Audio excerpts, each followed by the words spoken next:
कोकणातील प्रत्येक घडामोडींचे लाईव्ह अपडेट पाहण्यासाठी आताच कोकण कट्टा लाईव्हच्या सोशल मीडियाच्या सर्व प्लॅटफॉर्मला लाईक, फॉलो आणि सबस्क्राईब करा।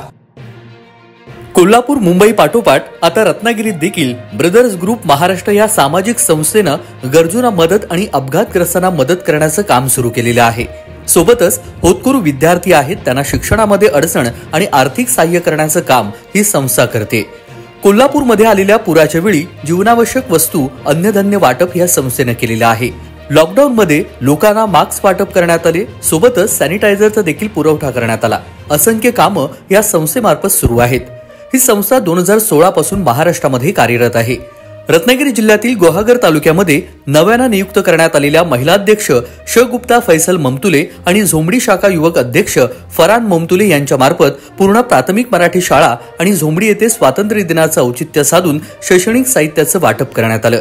सोबतच वेळणेश्वरचे युवक अध्यक्ष आशिष ठाकूर यांच्या मार्फत अडूर शाळेमध्ये शैक्षणिक साहित्यामध्ये वाटप करण्यात आलेलं आहे।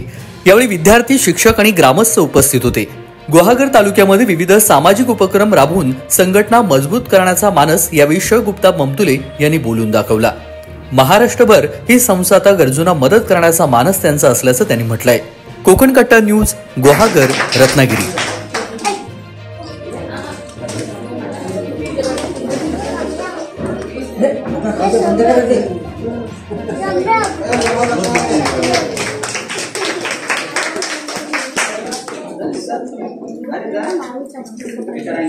आता रांगेत जावं पडतं का आता?